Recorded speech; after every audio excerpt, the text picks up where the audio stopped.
예, 국정감사가 후반전에 돌입했지만 조국 장관 의혹 관련한 여야 공방 계속될 듯합니다. 한편 당정청이 검찰 개혁에 속도를 내면서 조국 정국의 출구 전략을 모색하는 것 아니냐는 분석이 나오고 있습니다. 네, 조국 정국 속에 어느덧 내년 총선이 6개월 앞으로 다가왔습니다. 그 어느 때보다 변수가 많은 선거가 될 것이라는 전망도 나오는데요.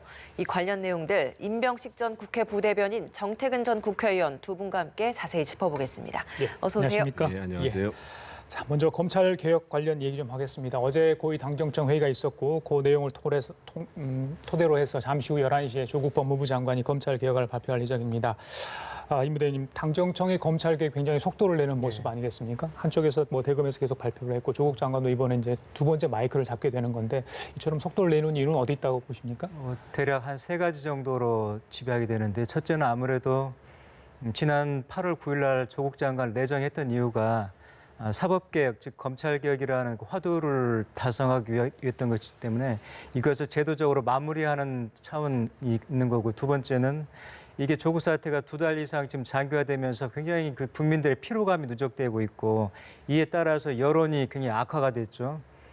대통령 지지율은 물론이고 민주당 그 당 지지율까지 동반해서 하락을 하고 있는데, 리얼미터 TBS 여론조사 결과 최근 거죠. 보면은 문 대통령 국정수행 지지도 긍정 잘한다가 42.5%, 잘못하고 있다가 55%로 그 전주에는 한 일주 전에 7.9%포인트 정도 벌어졌는데, 이게 잘한다 잘못한다가 이번 주는 보면 12.5%까지 확대가 된 거죠.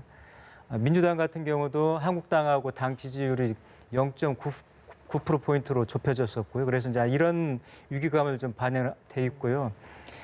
세 번째는 마지막으로 아무래도 이러다 보니까 이대로 선거를 칠 수 있겠느냐, 그런 위기감이 당 내에서 이제 확산이 되면서 빨리 조국에 대한 그 사태 출구를 좀 찾아야 된다. 이런 것들이 세 가지가 좀 결합이 돼서 예. 당 정청이 머리를 맞대고 출구를 찾고 있는 것 같습니다. 예, 지지율 얘기까지 하셨는데요. 예. 결국은 사실은 임명되지 말았어야 될 장관으로 조국 장관이 임명됐고, 거기에 대한 명분을 찾고 출구를 찾으려고 그러는 건데요. 심지어 조국 장관은 이런 얘기까지 해요. 이번에는 무슨 일이 있어도 끝을 봐야 된다는 얘기까지 해요. 근데 이거는 정말 검찰 개혁을 잘못 이해하는 거고 굉장히 오만한 자세라고 봐야 됩니다. 검찰 개혁은 사실은 전 세계 모든 나라가 굉장히 어렵게 생각하고 있는 안건이고요. 그리고 지금 이미 사실은 국회에 올라가 있는 공수처 법안만 해도 상당한 논란이 있습니다. 그런다고 한다면 현실적으로 지금 행정부 내에서 검찰과 협의를 해서 할 수 있는 정도의 그 검찰 개혁, 검찰 내부의 관행이나 문화나 이런 거겠죠. 조직 변화 이런 거겠죠.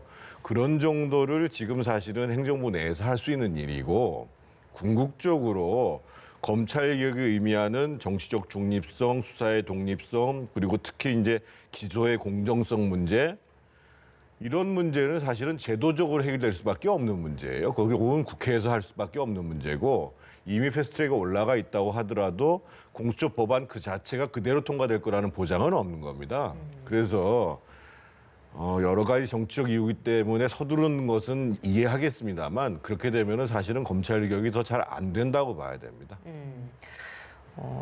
입법부에서 해야 할 몫이다라고 또 말씀해 주셔서, 지금 패스트트랙 관련된 법안에 대해서 서로 합의를 하자라고 해서 오늘 여야 원내대표들도 만나기로 하지 않았습니까? 근데 지금 내놓는 이야기를 보면 여당에서는 일단은 사법개혁 관련된 검찰개혁 법안을 먼저 처리하자라고 이야기를 하고 있는데, 다른 당에서는 기존의 합의에서는 선거법 처리가 먼저였다라고 주장을 하고 있거든요. 이 부분 어떻게 보셨습니까? 몇 가지 쟁점이 있습니다. 일단 지금 여당에서는 10월 29일이면은 소위 이제 검경 수사권 조정과 공수처법과 관련된 것들은 본회의에 상정할 수 있다라고 제기를 하고 있고, 야당에서는 법사위에서 180일이 지났지만 그래도 잡고 수정을 할 수 있는 90일 기간을 다시 산정해야 된다는 논란이 첫 번째로 있어요. 두 번째, 지금 말씀해 주신 것이 당초에 한국당을 제외한 4개 당이 합의를 볼 때 소위 정치관계법, 선거법부터 먼저 처리하고 그런 다음에 사법개혁 법안을 처리하자, 이렇게 얘기했는데, 지금 선거법은 어떻게 되어 있냐면요.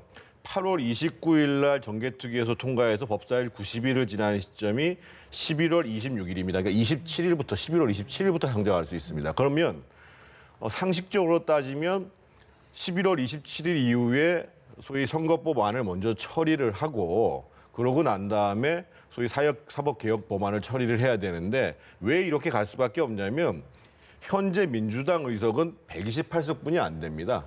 지금 패스트트랙에 올라가서 본회의에 상정이 된다고 하더라도 의결 정족수는 149석입니다.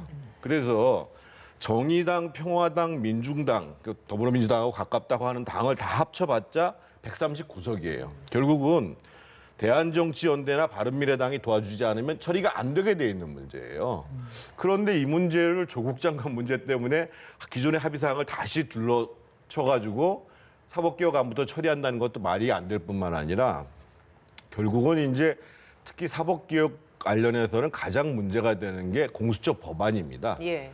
지금 사실은 현행대로 여권에서 공수처장을 4명 이상이 추천위원을 구성하게 돼서 대통령의 의지대로 또는 여당의 여권의 의지대로 선출이 된다고 그러면 그거를 견제할 방법이 없다라는 거거든요. 물론 야권 추천위원 둘이 이제 비토권을 행사하긴 합니다.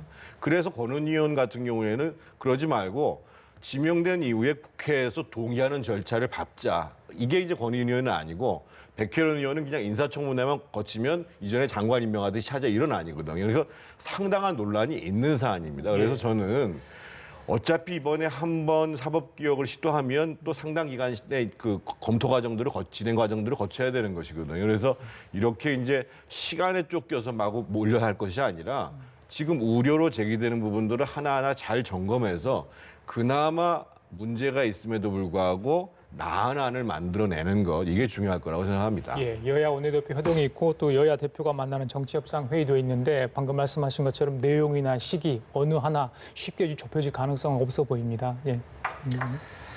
정 의원님 말씀하셨듯이 이게 넘어가더라도 지금 아까 표결 따져보면 좀 쉽지가 않거든요. 그래서 좀 야당 그때 패스트트랙 올릴 때 여야 4당이 합의를 했기 때문에 그분들이라도 일단 합의를 통해서 이끌어내야 되는데 그런 것들이 선행이 되려면은 그때 야당이 요구했던 게 선거법 개정에 중점을 뒀던 거고 여당 같은 경우는 사법개혁에 중점을 둬 서로 이제 이해관계를 맞춰서 한 건데 야당에 대해서 그런 그 신뢰감을 좀 심어주면 되지 않을까 싶은데요. 이거 하더라도 하고 나면은 또 선거법 개혁을 지키지 않을 거라는 그런 우려가 좀 있어서 좀 협조를 끌어내기가 쉽지 않을 것 같은데 예. 그런 부분에 대한 우려를 잘 불소를 시키면은 저는 가능하지 않을까 싶고요. 법사위가 지금 90일간 그 자구 및 체계 심사를 하기는 해야 되지만은 법사위가 지금 4월 30일 날 패스트트랙으로 넘어간 뒤로 한 번도 제대로 된 논의를 안 했거든요. 그러니까 이걸 또 다시 끓는 것도 좀 문제가 좀 있어 보이고요. 그 안에서 얼마든지 저는 할 수 있지 않을까 싶어서 이번 같은 경우는 이번에 놓치면은 사법개혁이 쉽지 않다는 점을 좀 유의를 좀 했으면 합니다. 예. 한 말씀만 제가 좀 보태드리면은요, 더불어민주당을 제외한 나머지 이 패스트트랙에 합의한 야당들 있지 않습니까? 그분들 입장에서 보면 지금 이제 민주당을 정말 신뢰할 수가 없는 상황이 돼버린 게 지금 이제 그 당시 합의할 때에 비해서 지금 민주당의 지지율이 많이 떨어졌어요. 오늘 여론조사는 거의 지금 한국당하고 비슷하게 나오면 결국은 최대 피해자가 민주당이 될 가능성이 있습니다. 그러면 예를 들면 바른미래당이나 정의당이나 평화당 입장에서 보면 당신들이 먼저 신뢰를 지키는 걸 보여줘야지 우리가 할 수 있다라고 나올 공산이 굉장히 커요. 그래서 여기서 민주당의 이인영 대표가 어떻게 정치력을 발휘할지는 모르겠습니다만 정치관계법에 대한 처리가 선행되지 않는 이상 나머지 야당에 대한 동의나 신뢰를 얻기는 쉽지 않을 거라고 봅니다. 그래서 민주당 쪽에 고민이 좀 큰 것 같습니다. 아까 조국 장관의 멘트 끝까지 좀 할 수 있으면 좋겠다 그런 멘트까지 하지 않았습니까? 본인의 그런 의사, 개혁 의지는 이제 국민들이 알 수 있는 상황인데 지금 한참 수사가 진행 중이고요. 또 검찰 개혁도 속도를 내고 있는데 이런 여러 가지 사안과 맞물려서 본인이 거취를 어떻게 좀 갈 수 있을지 시나리오는 점점 더 좁혀진다 이런 분석도 있는데 어떻게 보십니까? 지금 이제 민주당 쪽에서는 대통령대 지지율도 떨어지고 민주당의 지지율도 떨어지기가 급했지요. 이 상황을 더 이상 끌고 가면 안 되겠다라는 판단을 해서 11월 중에는 용퇴를 할 수 있도록 해야 된다. 그런데 그거는 민주당적 시각이라고 봐야 됩니다. 국민들 입장에서 보면 그 자리에 가지 말아야 될 사람 또는 진작에 사퇴해야 될 사람이라고 생각하는 거예요. 그런데 이번이 사실은 수사의 막바지거든요. 아마 이제 한 번 내지 두 번 정도 더 소환해서 이번 주 안으로는 구속영장을 청구하든 기소를 하겠다는 거예요. 정경심 씨에 대해서 검찰이. 그렇게 되면 바로 벌어지는 일이 뭐냐면 정경심 씨의 혐의와 관련된 공직자윤리법이라든지 사문서 위조와 관련돼서 조국 장관을 어떻든 소환을 해야 됩니다. 예. 그 소환에 따라서 기소 여부도 결정될 수 있는 겁니다. 그러니까 사실은 조국 장관의 거취의 문제는 이 검찰 개혁을 처리하냐 못하느냐의 문제를 떠나서 본인과 본인 일가에 대한 수사가 진행되고 있고 그것이 막바지에 와 있다는 것이 더 중요한 기준이어야 되고 민주당 입장에서 보면 솔직히 제가 민주당 의원들 한두 만나면은 당에서 용태를 얘기할 것이 아니라 본인이 결정을 해줘야 되는데 본인이 결정을 못하니까 지금 여기까지 오고 있는 거예요. 뭐 이렇다 보니까 지금 국정감사 기간 내내 또 조국 국감이다라는 비난이 나오고 있는 상황이에요. 오늘도 법사위에서 서울중앙지법에 대한 국정감사가 진행이 되는데 여기서도 역시나 이제 조국 장관의 동생 영장 기각과 관련된 부분에 대한 질의가 많이 나오지 않을까. 결국엔 또 이런 방향으로 가는 게 아닌가라는 비판이 나오고 있습니다. 좀 국감 전반적인 상황 좀 짚어주시죠. 뭐 이미 수차례 보도가 됐습니다마는 국정감사가 조국 감사로 전락되고 변질된 건 사실이죠. 또 야당 같은 경우는 아예 선전포고를 하고 시작을 했던 거고요. 국민들이 보기에는 지금 20대 국회가 특히 후반기 국회가 일도 제대로 안 타가 마지막 정기 국회마저도 이렇게 허비한다는 것에 대해서 실은 굉장히 좀 안타까움을 넘어서 좀 분노가 좀 있습니다. 예. 그런데 지금 아마 조국 장관 그 동생 그 영장 기각한 거에 대해서는 저는 야당에서 이렇다 저렇다 시비를 논할 성질은 아니라고 보는 게요. 물론 이제 일반적인 상식에서 보면 좀 어긋나긴 하죠. 실질심사를 포기했는데도 불구하고 영장이 기각이 됐다든지 아니면 종범, 돈을 준 사람들은 구속시켜놓고 정작 받은 사람은 불구속하는 게 이게 문제가 되는데 저는 이게 한 번만 좀 생각을 해보면은 김경수 그 경남지사 그 법정 구속 시켰을 때 민주당이 반발하니까 그 당시에 야당에서 뭐라고 그랬었냐면 한국당에서 그 재판부의 판단을 존중을 해야 되는데 특정한 정당이 저런 식으로 사법부를 압박을 하면 안 된다고 했단 말이죠. 그대로 여기에 오면은 어쨌든 그 영장 전담 판사가 어떤 생각을 가지고 기각을 했던 발부를 하든 뭐 그건 그 재량권인데 거기에 대해서 대변인 차원에서 논평은 낼 수 있습니다만 이렇게 원내대표가 가가지고 뭐 시위를 한다든지 뭐 정당 차원에서 이게 대해서 문제를 걸는다든지 이런 건 좀 합리적이지가 않다. 이게 바로 사법부의 체계를 근간을 흔드는 거라는 점에서 저는 한국당의 그런 태도는 약간 좀 오버했다고 생각이 됩니다. 예, 그 부분에 대해서 오늘 여야 공방이 있을 것 같고요.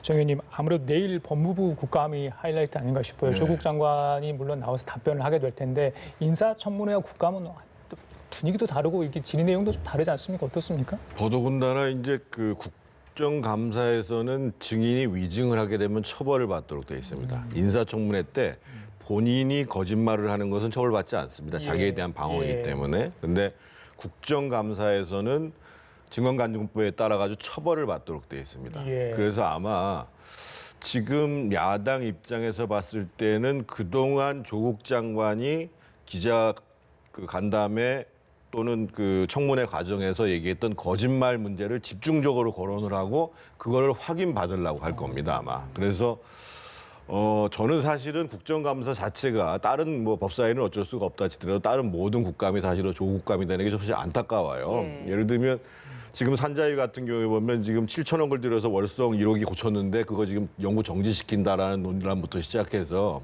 산업계 각계의 지금 주 52시간 문제 때문에 엄청나게 지금 어려움을 겪고 있다라는 등등의 문제가 굉장히 많이 있는데 오직 지금 조국 문제로 갈 수밖에 없는 상황이라는 게 굉장히 안타깝긴 합니다만 내일 법무부에 대한 부분들은 그 어쩔 수가 없는 것 같아요. 그리고 특히나 아까 이제 조국 장관의 그동안에 이제 그 본인이 했던 얘기와 다른 여러 가지의 행동 그리고 청문회 과정 속에서 또는 언론 과정 속에서 확인됐던 내용뿐만 아니라 조금 전에 제가 말씀드렸던 것처럼 과연 그러면 공수처라는 조직이 또 다른 공룡 검찰 조직이 되지 않을 수 있는 방안에 대해서 아마 굉장히 큰 쟁점이 될 겁니다. 그래서 실제로 공수처장의 인선 문제부터 이제까지 보면은 검찰개혁 관련해서 대표적으로 다 인선되시는 분들이 거의 예외 없이 그 민변 출신이거나 뭐 법원 같은 경우에는 뭐 우리법연구회 뭐 이런 식의 다 구성이었거든요. 그러면 야권 입장에서 봤을 때는 그 공수처가 정말 제대로 공정하게 유지될 수 있는 방안이 뭔가라는 문제에 대해서 아마 집중적으로 문제를 제기할 수밖에 없을 겁니다. 아마. 오늘 검찰개혁법안 발표를 하고 나면 그 부분 내용을 가지고도 또 일부 뭐 질의나 이런 것들도 있을까요? 당연히 있겠죠. 왜냐하면 그 지금 현재 할 수 있는 오늘 발표한다는 내용은 시행령으로 바꿀 수 있는 내용을 발표하겠다는 예. 거잖아요. 근데 가장 대표적인 일례가 이런 겁니다. 올해 예를 들면 조국 장관이 그 뭐라고 검경 수사권 조정을 얘기를 하면서 그 당시에는 지금 검찰이 여전히 부패나 거대 고압과 관련해서 특수수사 조직이 필요하다. 그래서 이 문제는 건드리지 않겠다고 얘기를 했어요. 그래서 그 이후에는 또 민주당에서는 그 특수부를 6개 지청에 두겠다고 얘기를 했다가 지금은 반부패부라는 이름으로 바꿔가지고 3개에 두겠다고 얘기를 한단 말이죠. 그러면 당연히 야당 의원 입장에서 봤을 때 그때하고 지금하고 상황이 뭐가 달라졌느냐. 상황이 달라진 것은 그때는 여전히 과거의 소위 전 정권 세력에 대한 수사가 집중이 돼 있었고 지금은 살아있는 권력에 대한 수사가 집중이 되니까 그러한 그 소위 검찰의 힘을 빼려고 그러는 거 아니냐 이런 식으로 문제가 될 수밖에 없는 거거든요. 예, 알겠습니다. 그래서 저는 그런 조국 장관의 실제로 그동안에 민정수석으로 있었던 때에 이 법무행정 관련된 얘기 이게 큰 논란이 될 겁니다. 알겠습니다. 근데 저는 이제 그 부분은 좀 이런 생각이 좀 들더라고요. 뭐냐면은 수요가 있으니까 공급이 있는 것 있듯이 그때 당시에는 그 특수부가 필요한 상황이었기 때문에 인원이 좀 늘렸던 거고 이제는 좀 그 필요성이 좀 사라진 거죠. 최근에 그 버닝썬 관련해 가지고 그 마약이 사회적인 문제가 되니까 경찰청이라든지 국가수의 마약 전담 부서를 좀 확충하자는 논의가 많이 있었거든요. 그러니까 그런 측면에서 보면은 특수부 숫자를 가지고 늘렸다 줄였다를 가지고 그렇게까지 이렇게 비판할 문제는 좀 아니지 않은가 좀 싶습니다. 저는. 예, 알겠습니다. 총선 관련 이야기를 좀 해보겠습니다. 이렇게 전국에 굉장히 시끄러운 상황에서 어느덧 총선이 6개월 앞으로 다가온 상황입니다. 네, 뭐 그 어느 때보다도 좀 많은 변수들이 생길 것 같다. 그리고 문재인 정권을 심판하는 중요한 총선이 될 것이다라는 평가들이 많은데요. 좀 어떤 변수들이 있겠습니까? 뭐 저는 이제 총선하고 대선이 꼭 중간 단위로 맞물려 있어서 굉장히 저는 누가 처음에 설계를 했는지 모르지만 잘했다. 이런 중간에 어떤 필터링할 수 있는 계기가 있지 않으면은 정권이 오만한 상태에서 그대로 갈 수밖에 없는데 총선이라는 중간 단위를 통해 가지고 어쨌든 돌아볼 수 있는 계기를 줬다는 점에서 굉장히 잘 설계를 했다고 보는데요. 예. 가장 큰 건 아무래도 이제 중간 평가 성격을 띠고 있으니까 문정권에 대한 그 심판론이 좀 되겠죠. 인사라든지 외교, 국방, 안보, 경제 모든 종합적인 걸 판단해 볼 때 과연 문정부가 계속해서 그동안 잘했는지 또 앞으로 남은 2년도 잘할 수 있도록 국민들 힘을 실어줄 건지가 가장 큰 관전 포인트가 될 것 같고요. 변수가 있다면 아무래도 이제 외부적인 변수가 하나가 있는 건 이제 남북 문제 그게 가장 클 것 같고요. 두 번째는 조국 문제가 아무래도 그냥 넘어갈 수 없는 게 지금은 국가가 한 2달 넘게 이렇게 요란을 떨었던 게 바로 조국 장관 임명에 따른 거였었고요. 또 그것 때문에 국민들의 그 진영 싸움, 세대결이 뭐 정부는 아니라고 하지만 어쨌든 서초동하고 광화문으로 갈려가지고 다른 성향의 국민들이 수십만이 모여서 다른 의사를 피력을 했거든요. 그 과정에서 붙는 분열이 있었는데 요것을 어떻게 보느냐인데 저는 그 민주당에서 너무 지금은 이제 좀 자성론적인 얘기가 좀 나오고 있긴 한데 처음에는 너무 아전인수격으로 좀 해석한 게 좀 있었거든요. 그래서 이제 그런 부분을 국민들이 내년 총선에 어떻게 볼 건지도 굉장히 중요한 변수가 될 것 같습니다. 주인님 과거에 뭐 선거 여러 번 출마해 보셨으니까요. 내년 선거 뭐 이거 좀 시청자분들 관심을 갖고 지켜볼 만한 게 있다면 어떤 걸 봐야 될까요? 이슈로 보면 크게 3가지라고 봐야 되겠죠. 소위 문재인 정부의 국정 운영에 대한 평가, 또 한 가지가 경제에 대한 것. 조금 전에 말씀하신 것들은 3번째로 남북 문제가 얘기가 될 텐데 지금 국정 운영과 관련해서는 적신호가 켜진 거죠. 취임 이후에 가장 최저치로 빠지게 됐고 더 중요한 것은 지금 이제 중도층의 민심 이 문재인 정부에 대한 지지 기반이 굉장히 빠르게 나타나고 있다는 거거든요. 거기다가 이제 호남 쪽에서도 변화가 일어나고 있다. 그래서 문재인 정부나 민주당 입장에서 보면 상당히 지금 어려운 상황으로 가고 있는 것이고 경제 문제는 아마 이제 올해가 지나가면 경제 지표에 대한 인덱스들이 다 나올 거거든요. 그래서 지금 대부분 투자기관들이 지금 2%를 넘기 어렵다라고 보여지는 것이고, 그러면 이것이 과연 지금 뭐 청와대 이호승 뭐 경제수석 얘기하는 것처럼 외부 요인 때문이냐? 오히려 국민들은 그동안의 소득주도 성장을 비롯한 잘못된 정책으로 볼 가능성이 커요. 남북 문제는 지금 뭐 사실 전혀 진척이 없는 거고, 국민들 입장에서 보면 진짜 화가 나는 게 내일 지금 월드컵 예선전을 하는데 왜 평양에서 한다고 우리가 중계도 못 봐야 되냔 말이에요. 이런 상황에서 북한이 변했다라고 얘기하는 거에 대해서 평가해 줄 수 있겠냐. 그래서 요 세 가지 이슈를 둘러싸고 지금 문재인 정부나 여권은 계속 안 좋은 상황일 수밖에 없다. 이 문제가 있는 것 같고요. 두 번째로는 그럼 야권의 구도가 어떻게 될 거냐. 근데 지금 자유한국당의 지지도가 계속 올라오고 있습니다만, 또 한 가지 분명한 것은 변화와 세대 교체에 대한 욕구도 굉장히 커질 거라고 보여지거든요. 그래서 만약에 제3지대, 바른미래당을 포함한 신당이 크게 만들어진다라고 하면 전혀 새로운 구도가 될 수 있고, 그런 신당이 만들어지는 구도가 안 된다 그러면 결과적으로는 자유한국당한테 쏠림 현상이 나타날 텐데, 예. 변화의 욕구 때문에 얼마만큼 자유한국당이 지금 민주당을 견제할 수 있을 것인가라는 거에 대해서는 좀 더 두고 볼 필요가 있다고 봅니다. 그 부분이 아무래도 중도층을 잡을 수 있는 표심을 잡기 위한 뭐 전략 이런 부분이랑도 또 연관이 될 것 같거든요. 한국당 차원에서 할 수 있는 부분이 만약 뭐 바른미래당이나 막 다른 뭐 야권과의 통합이 어려워진다라고 하면 좀 어떤 방법들이 있겠습니까?